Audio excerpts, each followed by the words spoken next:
Security Breach. The longest film that has ever took us to make. It's crazy it's already been a year since it released. We created it, you guys loved it, now it's time to show you how we made it.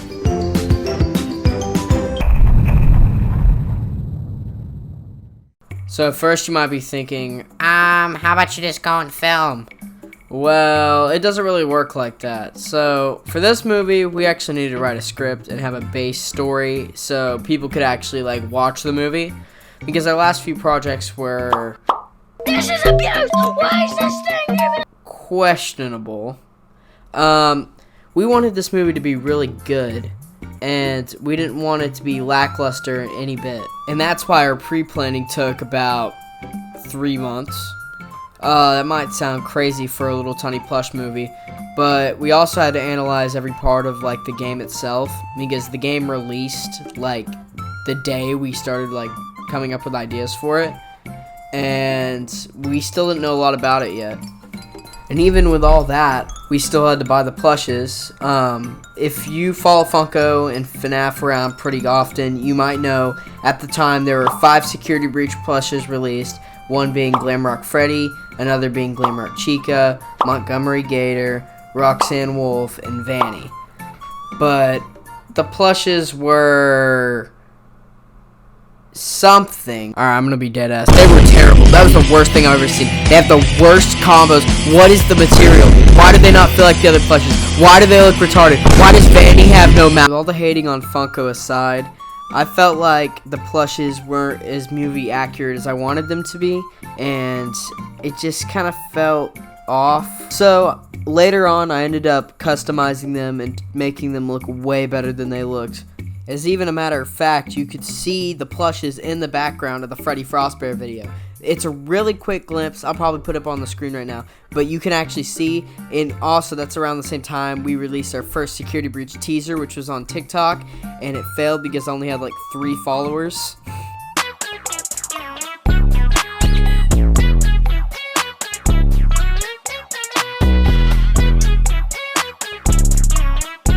Something that really brought this project really far down to its grave was the fact that more than half the characters in Security Breach didn't actually have plush counterparts, like DJ Music Man, staff bots, even the daycare attendant didn't even have a plush at that point. We were also just kind of on edge. We didn't really know what to do at that point. It was just kind of at a dead end. The project completely was. We didn't even have plushes for Vanessa or Gregory, which Vanessa was going to play a pretty big part in our movie, the original version. But what we ended up doing is subbing out Gregory for a random blue Yoshi, and that just completely failed. One of our failed ideas. Another failed idea is we were actually going to try to film at a real mall, but that backfired because there would be people there. The project in general kind of backfired on us, but we still wanted to do it because it would have been fun to film anyways, and that's what I mainly focus on. If something's not fun to film, then I'm just not going to do it. I mean, Security Breach is one of the funnest films I've ever made, because just I don't know, everything fit together perfectly, making the script. I'm a really good idea maker. I want to go out there, make different things, create stuff. I want to make stuff unique, put my twist on it, stuff like that. With all the bad, they were still good because DJ Music Man and the daycare attendant got fake plushies at the time, and I scooped them up because we were going to use them for the movie. DJ Music Man's the only really fake plush that actually made it in the movie, though. After I modified the original Security Breach plushes, I got into plush making.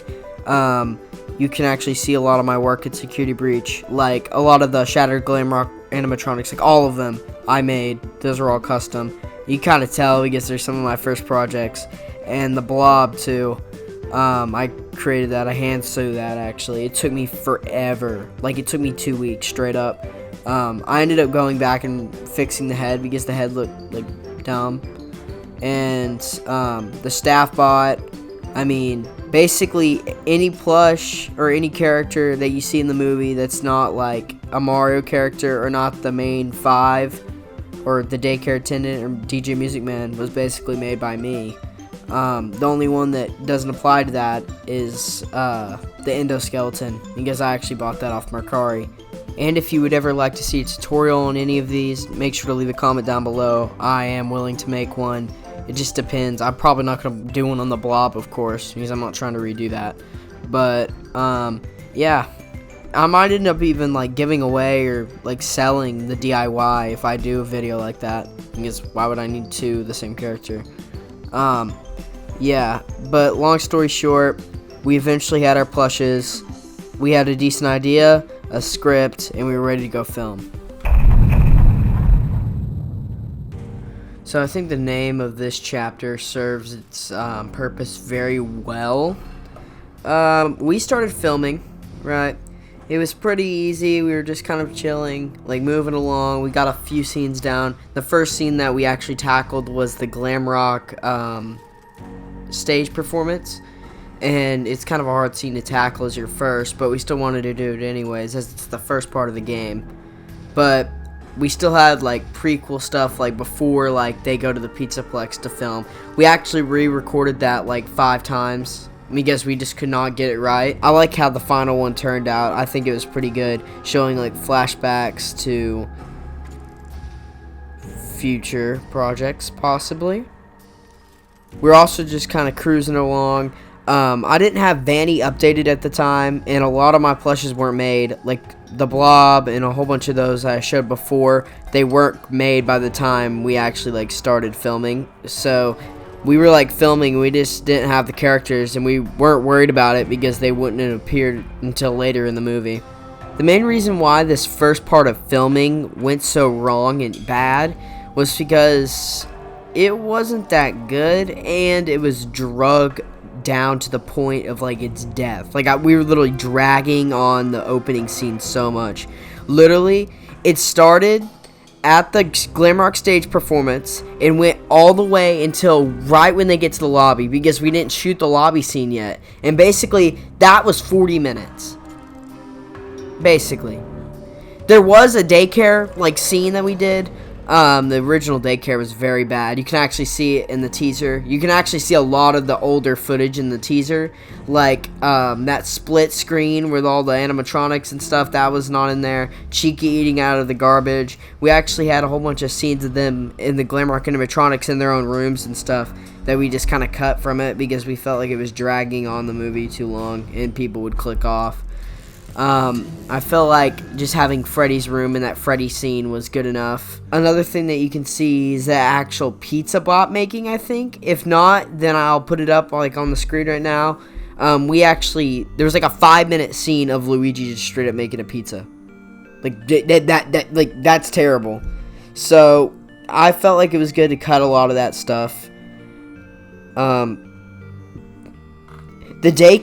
original daycare shooting was completely cut, and the lobby and all of like the scenery scenes, we didn't shoot any atrium scenes, but mainly the lobby, Roxy Raceway, which was kind of what we had shot at the time.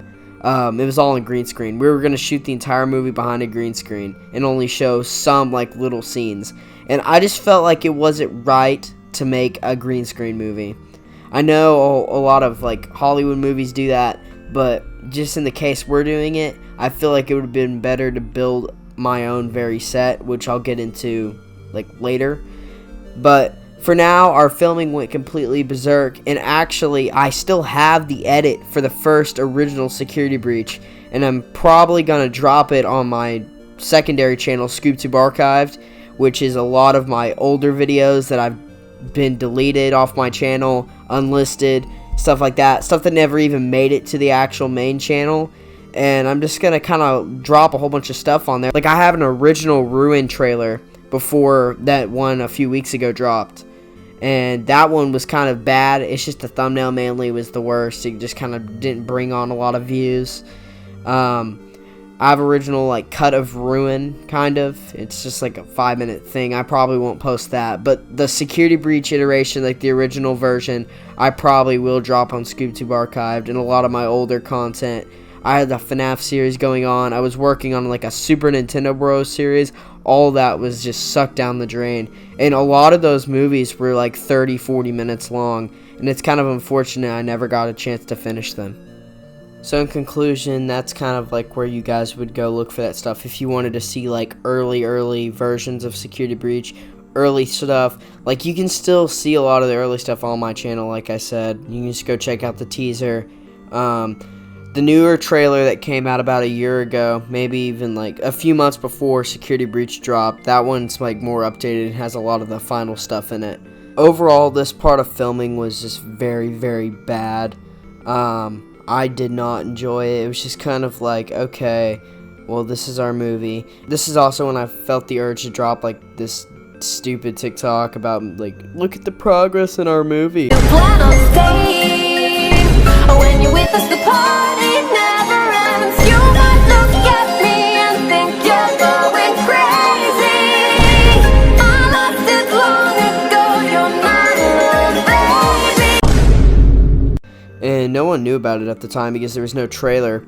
And after we got done in that first set of filming, that's when I dropped the teaser. And then it was just kind of a thrown out project, and then it got 3,000 views, and I think that was like the most views I've ever got on anything on my channel, and I was just so happy and so shocked, and it like made me want to continue working on it more. Really encouraged me. Now with the realization and all the support, it was time to actually start filming the movie properly.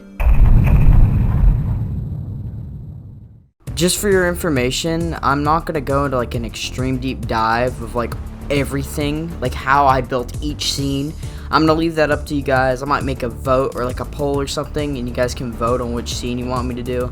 I'm going to like make like 5 3-minute videos. They're going to be really short, but it'll kind of go into like a deeper dive on how I built each of those scenes.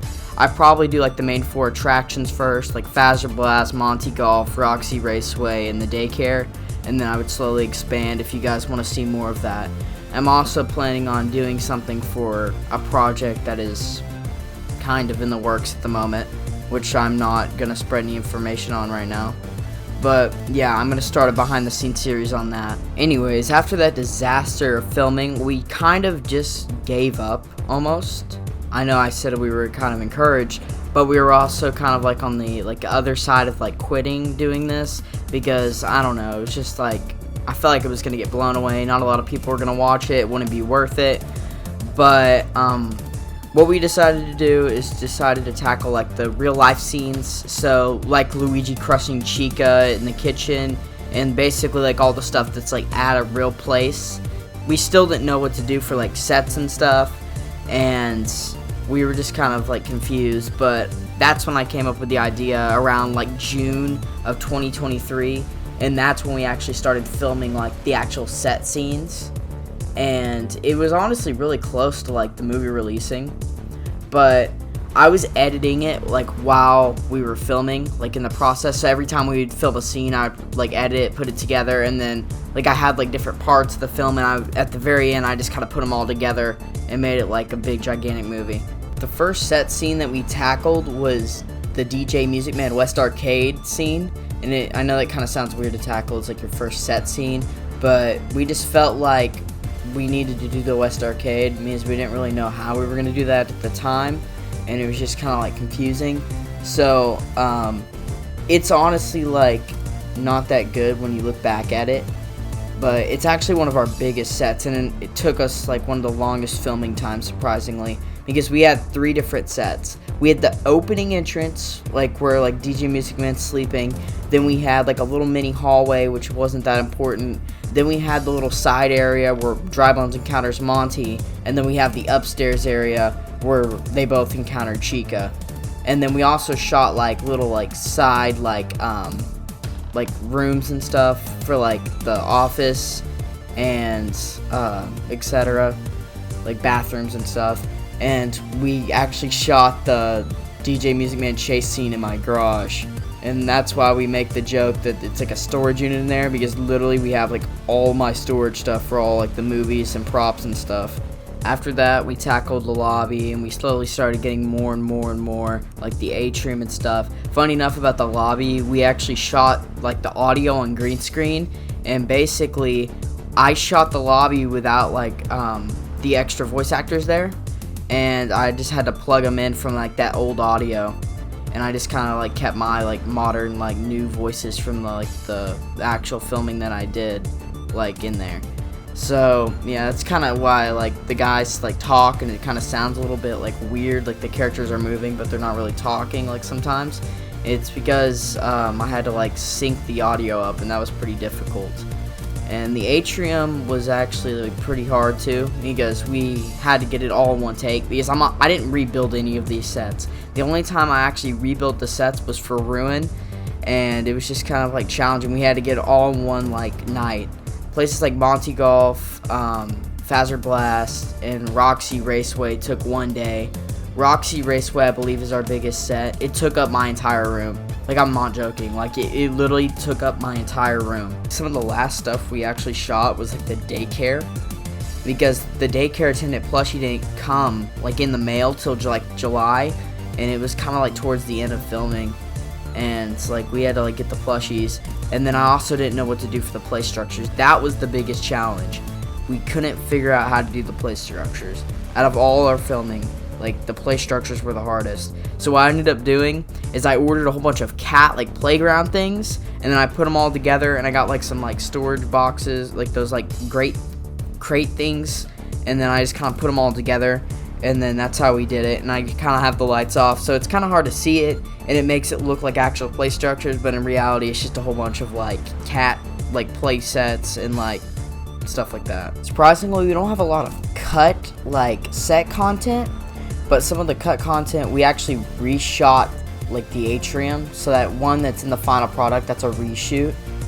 I shot an original atrium, and it was so bad and so weird. Like, you can actually see it in, like, the final trailer getting closer to Security Breach's release date, and it was like, there was, like, a Mario Kart, like, toy for the Roxy Raceway and stuff. I'm glad we replaced it with, like, the rock and everything, but at the time, it was just kind of, like, bad. And yeah, I actually shot like the back part of the atrium too, like the part that you don't see in the movie. It's like behind where they like walk in and stuff, and we actually show that like in the trailer. That was cut. We were gonna originally have an L-chip scene, and that's where Wario was gonna die, but we decided to tie it into the same kitchen, because the kitchen I feel was just an iconic location, and it's a lot of like places people would know.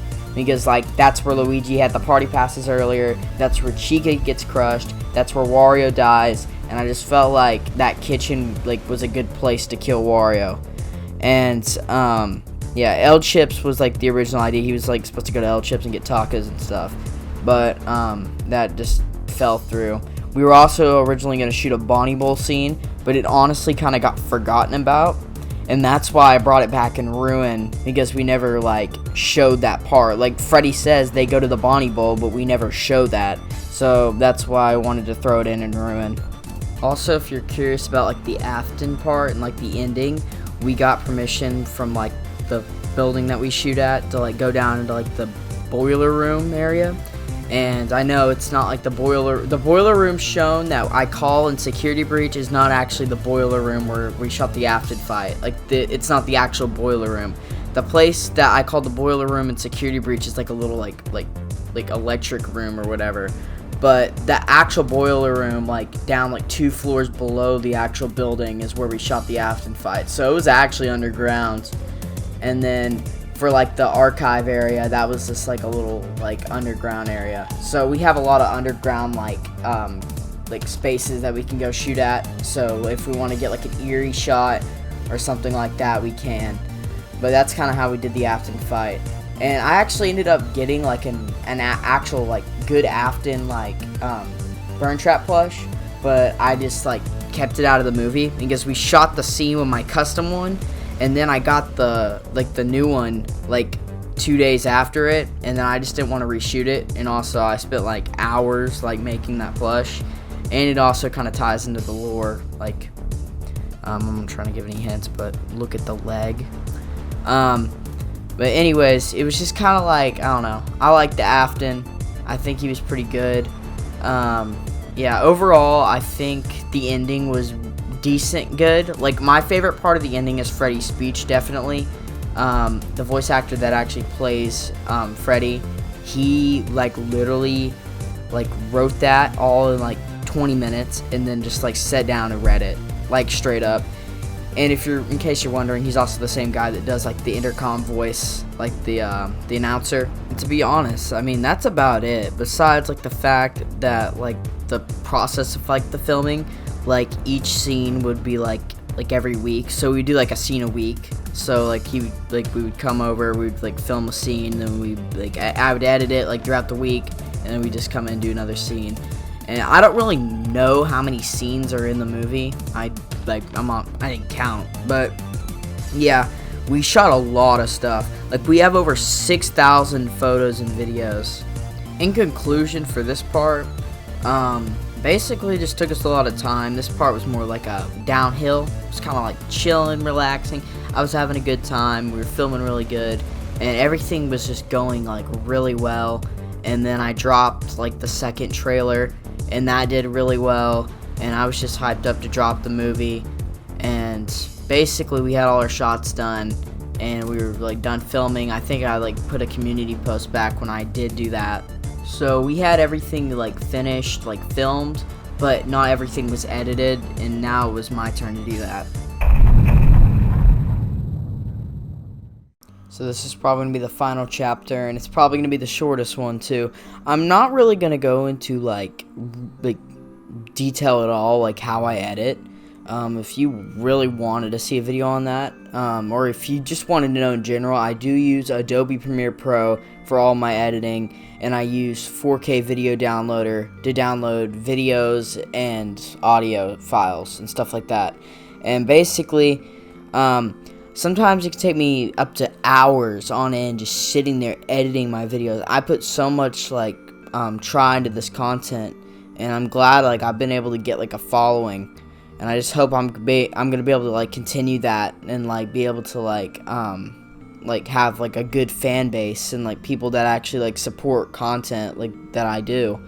And I've already like I really appreciate you guys like for where you've got me and stuff. Anyways, for editing, it was mainly just kind of like just packing everything up. It was like wrapping it up. After we finished editing everything, we realized we forgot one scene. Funny enough, it was the very opening scene. The very opening scene to the movie, where like not the instructions, not all that. I'm talking about the scene of them in the house. That very opening scene that takes like 2 minutes. We did not have that. That was the last scene we filmed of the entire movie. We filmed everything else but that part. And I don't really know why. It might have just been because we shot it 5 times and we just couldn't not get it right. Like, we just couldn't get it right. So, we just decided to, like, push it aside and, like, work on other stuff and then come back to it. And I guess it just came back to us at the last second. But, anyways, we shot it. I feel like it was pretty good. Yeah, but long story short, I had the movie wrapped up. I used Photoshop for my thumbnails. I made a thumbnail for it. I think it's like one of my best thumbnails I've ever made. I just feel like it like fits the movie very well. And anyways, I just kind of packed it up, and then I actually like had it done like a few weeks prior, but I just was like, I promised the release date, and like usually I'm not good at getting release dates right, but in the past like 3-4, maybe not 3-4 years, maybe like the past 2 years, I've been pretty good at like releasing my stuff on time, because I did not used to do that. Like, I used to release it like a week late and stuff like that, because I don't know, it just like depends, like if it needs more work or whatever, or I just don't have time to like finish it or whatever. But this movie, like, we were like right on track. Like, we got done like 2 weeks before it was like released, and then I like posted it like as a premiere like a week after that. And then basically we just kind of sat down, relaxed, and watched the movie. In total, I believe the movie took us 2 years. About the time when Security Breach came out, all the way until the day Security Breach came out on in 2023. So that would have been like 2 years. Yeah, exactly 2 years. We've been working on this project, or we were working on the project. I like to thank you guys for like the support and everything. It was really fun. I honestly like want to do more stuff like this. I want to do more indie horror. It seems you guys like it, so I'm gonna keep doing it. May or may not have something to do with one of my future projects that I'll probably make public sometime soon. If you guys are new to the channel, you might know that I like go away for just long periods of time, but this year I'm gonna try to make it different. I'm gonna try to like make more content. I wanna like entertain you guys. I want to keep you guys interested, and I want to keep you guys watching my content, because how it worked like the past 2 years, like literally like 2023 was just hype for the movie, and then 2024 the only 8 videos we posted were just like our series, and we didn't like have any other stuff, and that would be posted like every 2 months. So I just like I want to make uploads more consistent. I want to post like every like a few weeks, if you know what I mean. I just want to get more content out this year. That's my goal, and I just want to be able to like have like a sustaining like recurring like followers and stuff. I want people to like be excited to come in and watch my videos. And yeah, I really appreciate all y'all that have been supporting me recently. It's really encouraged me to like come back, and I want to like make more content for you guys. And it also like will encourage me to like make my videos faster, not like faster where they're like filled rushed, but like faster in a way where like I can get them done faster, like and better. Like Security Breach, Security Breach really held us down because like we didn't have a big following, so we were just kind of like, we don't really care. So anyways, yeah, thank you guys for watching this video. Like I said, I'm gonna leave like polls and stuff. I'll leave a link to my ScoobTube archive, so if you want to watch that like that first 30 minutes of like the original cut of the film, I'll also leave like a few other links and stuff. I don't know. It'll basically just kind of like I'm gonna leave like community posts. I'm gonna do a lot of stuff after this, and I'll just see what you guys want from here. Like I said, this is not the only behind the scenes video I want to make. I want to make more, so I'm gonna tackle different scenes. I'll maybe do a poll like asking what scene you want me to like show you how I did it, like go into a deep dive instead of just like, oh, I built the scene. So yeah, I'm just gonna kind of leave it open to you guys. And anyways, yeah, like, subscribe. Thank you for watching.